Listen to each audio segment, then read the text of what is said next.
আমাদেরকে গুলি করার আগ পর্যন্ত কোনো কিছুটা আমাদের গায়ে লাগে না। যতক্ষণ না পর্যন্ত বুকে বা মাথায় গুলি চলবে ততক্ষণ পর্যন্ত আমরা কোনো স্ট্রাগল মনে করি না।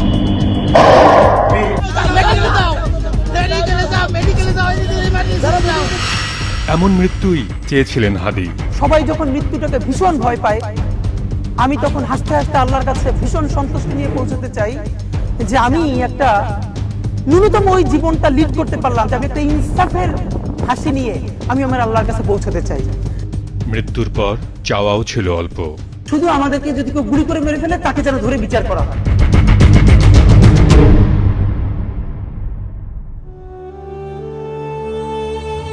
সেই মৃত্যুকে সহজ আলিঙ্গনে বেঁধে অবশেষে ফিরলেন দেশের মাটিতে।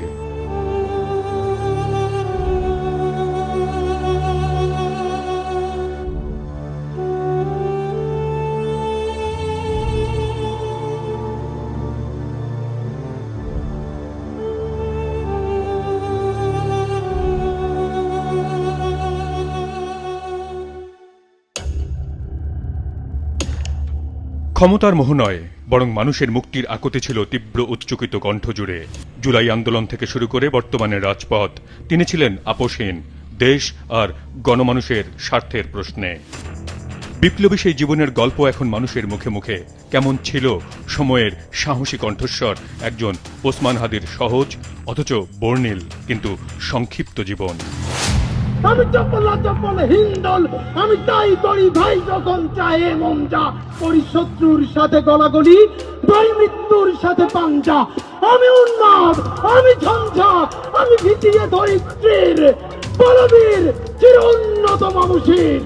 শরীফ ওসমান হাদি দৃঢ়তার সঙ্গে দেশ ও রাজনীতি নিয়ে নিজের ভাবনার কথা তুলে ধরে দেশ জুড়ে পরিচিতি পাওয়া ৩২ বছরের তরুণ এই সংগঠক ২০২৪ সালে শিক্ষার্থীদের বৈষম্য বিরোধী আন্দোলনে সাহসী ভূমিকার জন্য বিশেষ পরিচিতি পান। প্রিয় মুখ হয়ে ওঠেন তরুণ প্রজন্মের।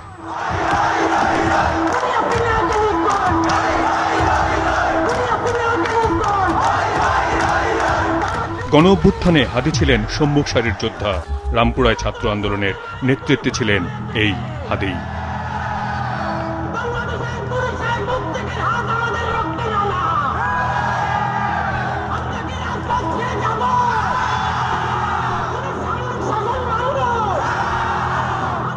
হাদির মঞ্চ কাঁপানো বক্তৃতা আর আবৃত্তিতে এক বিপ্লবী নেতার প্রতিচ্ছবি ফুটে উঠেছে বারবার। জুলাই আন্দোলন পরবর্তী সময়ে বিপ্লবী চেতনা ধরে রেখে আধিপত্যবাদ ও ফ্যাসিবাদ প্রতিরোধে হাদি বিভিন্ন টেলিভিশন টকশো ও সভা সেমিনারে বলিষ্ঠ কণ্ঠে আলোচনা তুলেছেন। অসাধারণ বাগ্মিতায় আলোচনা সমালোচনা করে গেছেন রাষ্ট্রের কাঠামোগত ত্রুটি নিয়ে।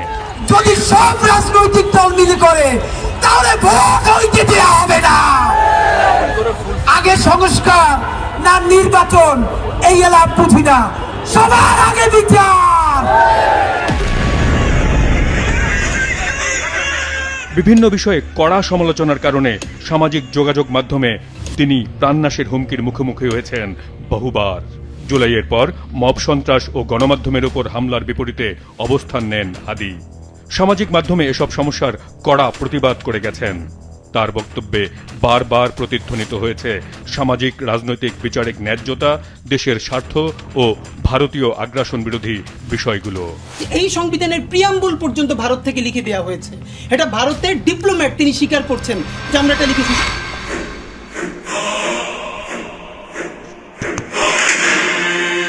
জুলাই গণ অভ্যুত্থানের পর ওসমান হাদির হাত ধরে গড়ে ওঠে সাংস্কৃতিক ও রাজনৈতিক প্ল্যাটফর্ম ইনকিলাব মঞ্চ। সব ধরনের আধিপত্যবাদের বিরুদ্ধে দাঁড়িয়ে স্বাধীনতা সার্বভৌমত্ব রক্ষা ও ইনসাফ ভিত্তিক রাষ্ট্র বিনির্মাণ সংগঠনটির লক্ষ্য। ইনকিলাব মঞ্চের এই আহ্বায়ক আগামী জাতীয় নির্বাচনে ঢাকা ৮ আসনের প্রার্থী হওয়ার ঘোষণা দিয়েছিলেন। শুরু করেছিলেন জনসংযোগও। নানান বয়সী মানুষের কাছে গিয়ে নিজের লক্ষ্য আর দেশ ও স্বপ্নের কথাগুলো জানিয়েছেন অক্লান্তভাবে। বুকে টেনেছেন সবাইকে, নিজেকে সবার প্রিয় মানুষ করে তোলার চেষ্টা ছিল সারাক্ষণ প্রাণপণ। নির্বাচনী প্রচারণায় হাদি প্রতিপক্ষকে কখনো আক্রমণ কিংবা কটাক্ষ করেননি, বরং তাদের পাশে নিজেকে একজন প্রতিদ্বন্দ্বী হিসেবে পরিচয় দিয়ে গেছেন। কল্যাণ আর প্রার্থনা চেয়েছেন সবার জন্য।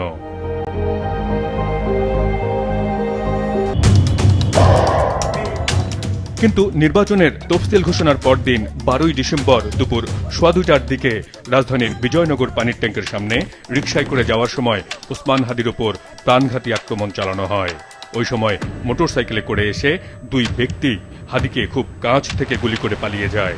এই ঘটনায় কয়েকজনকে আটক করা হলেও মূল আসামি ফয়সাল এখনো ধরাছোঁয়ার বাইরে।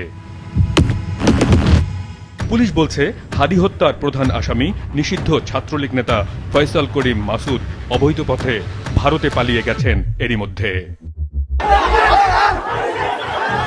গুলিবিদ্ধ হওয়ার পরপরই আশঙ্কাজনক অবস্থায় দ্রুত হাদিকে ঢাকা মেডিকেল কলেজ হাসপাতালের জরুরি বিভাগে নেন সহকর্মীরা। পরে রাজধানীর এভার কেয়ার হাসপাতালে স্থানান্তর করা হয়। সেখানে নিবিড় পরিচর্যা কেন্দ্রে তার চিকিৎসা চলে। পরিস্থিতির উন্নতি না হওয়ায় 3 দিন পর হাদিকে নিয়ে যাওয়া হয় সিঙ্গাপুর জেনারেল হাসপাতালে। তার জন্য প্রার্থনা করতে থাকেন সারা দেশের মানুষ। দাবি ওঠে হাদির খুনিকে আটক করার এবং খুনিরা গ্রেপ্তার না হওয়া পর্যন্ত শাহবাগে অবস্থান চালানোর এবং পুরো দেশ অচল করে দেয়ার।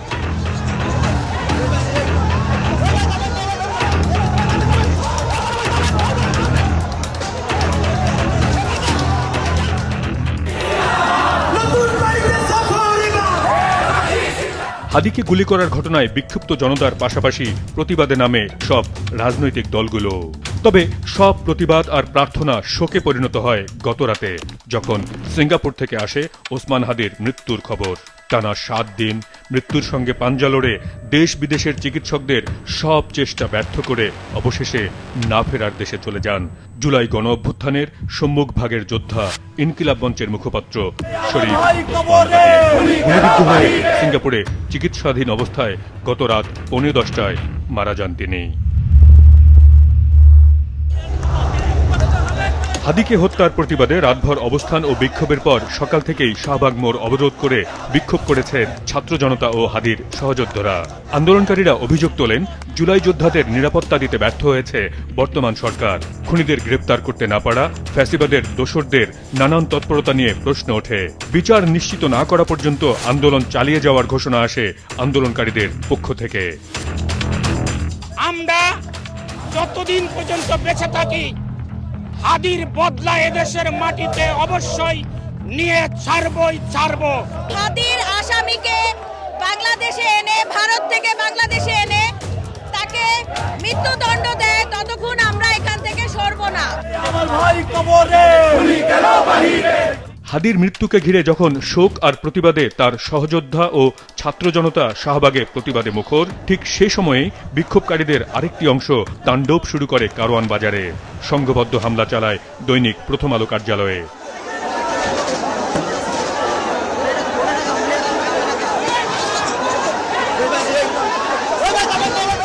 নির্বিচারে ভাঙচুর চলে দীর্ঘ সময় ধরে। আগুন ধরিয়ে দেয়া হয় ভেতরের সব অবকাঠামো ও সংবাদ সংশ্লিষ্ট সরঞ্জামগুলোতে। পরে দ্য ডেইলি স্টার পত্রিকার কার্যালয়েও হামলা, ভাঙচুর আর আগুন ধরিয়ে দেয়া হয়। আটকা পড়েন সংবাদকর্মীরা। ছাদে উঠে বাঁচার আকুতি জানান কেউ কেউ। এ সময় ডেইলি স্টার কার্যালয়ের সামনে হেনস্থার শিকার হন দ্য নিউ এজ পত্রিকার সম্পাদক এবং সম্পাদক পরিষদের সভাপতি বিশিষ্ট সাংবাদিক নুরুল কবির।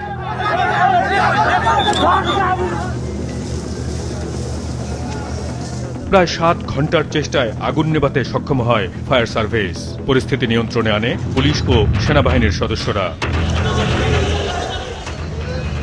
হামলা, ভাঙচুর ও অগ্নিসংযোগের কারণে আজ পত্রিকা দুটি প্রকাশ করতে পারেনি কর্তৃপক্ষ। গত 27 বছরে প্রথম আলো প্রতিষ্ঠার পরেই প্রথম আজকে আমাদের পত্রিকা প্রকাশিত হয়নি এবং আমাদের অনলাইনও বন্ধ আছে কাল রাত থেকে। প্রথম আলো এবং ডেইলি স্টারে অগ্নিসংযোগ ঘটানো হয়েছে। আমরা খুব স্পষ্টভাবে বলতে চাই, যারা এই কাজ করেছে তারা শরীফ ওসমান হাদি ভাইকে ধারে না। আমরা হাদির হত্যাকারীদের বিচার চাইছি। এটার জন্য আশু পদক্ষেপ দেখতে চাইছি আমাদের সরকারের কাছ থেকে, আমাদের বিচার ব্যবস্থার কাছ থেকে। সরকারকে অবশ্যই দায়িত্ব নিতে হবে, প্রত্যেকটা প্রাণের নিরাপত্তা দিতে হবে। গণমাধ্যম কর্মীদের সামনে আসতে হবে, আমাদের দায় শুধুমাত্র পর্যবেক্ষকের নয়, সেই দায় থেকে বেরিয়েই আমরা জুলাই অভ্যুত্থান করেছি। আরেক দফা ভাঙচুর করে আগুন দেয়া হয় ধানমন্ডি ৩২ নম্বরেও।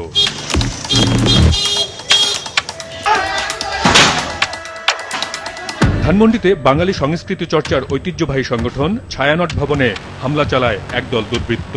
লুটপাট ও ভাঙচুর করা হয় পুরো ভবনেই। আগুন ধরিয়ে দেয়া হয় সব বাদ্যযন্ত্রে। ওসমান হাদির মৃত্যুতে আমরা শোক প্রকাশ করছি এবং সেটার সূত্র ধরে ছায়ানটের হামলাটা আমরা একেবারে আমাদের কাছে বোধগম্য নয়। সেই বিষয়টির সুষ্ঠু তদন্ত হোক এবং এই হামলার নিন্দা জানাচ্ছি। অথচ এমন নৈরাজ্যের বিরুদ্ধে সবসময় উচ্চকিত ছিল হাদির কণ্ঠস্বর। কোনো অন্যায়কে, কোনো বিরুদ্ধ মতকে আরেকটি অন্যায় দিয়ে না আটকে ন্যায়ের পথ আর মুক্ত মত দিয়ে প্রতিরোধের আহ্বান ছিল তার কণ্ঠে। বাংলাদেশের প্রত্যেকটা পত্রিকার একটা আইডিওলজি আছে, কিন্তু এর মানে কি এই যে প্রথম আলোর সামনে যারা দাঁড়িয়েছে, আমরা তাদের পক্ষে দাঁড়িয়েছি, আমরা বলি না, আপনি পারলে প্রথম আলোর বিকল্প আরো 10টা প্রথম আলো তৈরি করেন, তার অফিসের সামনে আপনার কাজটা কি? আমরা তো তখন সে কথা বলেছি। কিন্তু এই যে সবাই মববাজরা যারা মব ট্রেডিং করছেন, তারা সম্পাদক আবুল আসাদের রুমে ঢুকে একটা পত্রিকা অফিসে, সব থেকে বয়োজ্যেষ্ঠ সম্পাদক ছিলেন উনি বাংলাদেশের, দাড়ি ধরে টেনে মুক্তিযুদ্ধ মঞ্চের সন্ত্রাসীরা। দেড় যুগের কর্তৃত্ববাদী শাসন ব্যবস্থা থেকে মুক্তির জুলাই গণ অভ্যুত্থান যেন কিছু মানুষের ব্যক্তি কিংবা গোষ্ঠী স্বার্থের কারণে বিফল না হয়ে যায়, সেই আকুতি বারবার জানিয়ে গেছেন অল্পকাদিনের রাজনৈতিক পদচারণায়। পুলিশ যে ব্যবসাটা করেছে, জুলাইকে নিয়ে এই ব্যবসাটা কাউকেই করতে দেওয়া হবে না। সহজ জীবনযাপনের জন্য তরুণ সমাজের প্রিয় চরিত্র হয়ে ওঠা হাদির জন্ম এবং বেড়ে ওঠা ছিল গ্রামীণ আবহের সহজ প্রকৃতির মাঝে।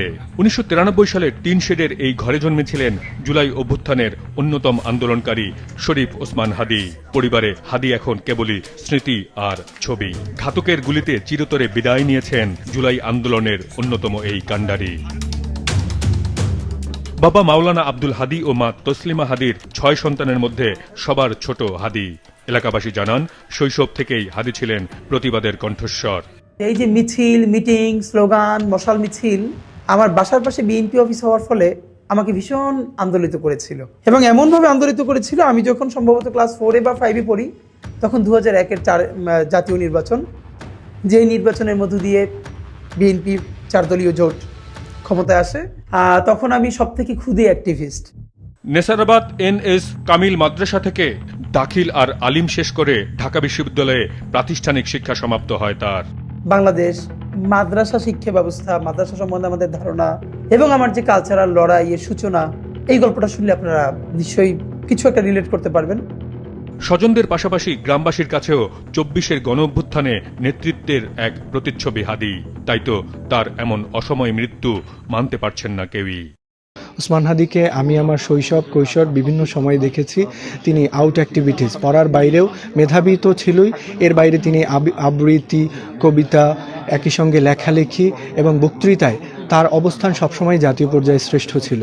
তিনি নলছিটির প্রতিটি মানুষের কাছে এতটা আপন ছিল, সেটা হয়তো ওসমান হাদি নিজেও হয়তো জানতো না, এবং সে এখন বাংলাদেশের একটি সম্পদ।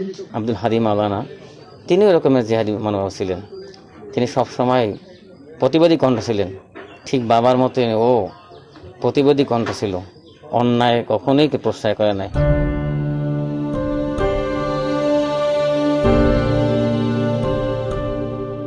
হাদির মৃত্যুতে শোকার্ত তারুণ্য, শোকে মুহ্যমান পুরো দেশ। গভীর শোক জানিয়েছেন প্রধান উপদেষ্টা সহ বিভিন্ন রাজনৈতিক দলের নেতারা। হত্যাকারীদের বিচার নিশ্চিতে দ্রুত ও কঠোর ব্যবস্থার দাবি জানিয়েছেন তারা।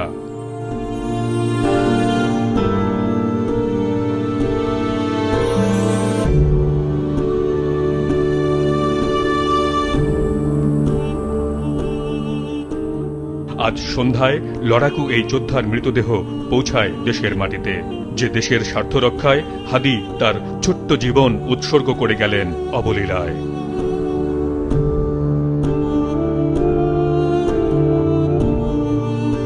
যিনি রাজনীতি করেন, যিনি লড়াই করেন, যিনি বিপ্লবী, যিনি সংগ্রামী, তার মৃত্যুটা হবে একটা সংগ্রামের মধ্যে দিয়ে, একটা রাজপথে, একটা গ্লোরির মৃত্যু। আমি তো ভীষণভাবে প্রত্যাশা করি, আমি ছোটবেলা থেকে এই স্বপ্নটা দেখি, অনেক জায়গায় বলেছি যে একটা তুমুল মিছিল হচ্ছে অন্যায় বিরুদ্ধে, সেই মিছিলের সামনে আমি আছি, কোনো একটা বুলেট এসে আমার বুকটা হয়তো বিদ্ধ করে দিয়েছে। দেশের জন্য, দেশের মানুষের জন্য একটি সুন্দর, সফল, কার্যকর, ন্যায়ভিত্তিক রাষ্ট্র প্রতিষ্ঠায় হাদির সংগ্রাম এবং শাহাদত বৃথা যাবে কিনা, সেটি এখন রাজনীতি এবং সমাজের সামনে সবচেয়ে বড় প্রশ্ন।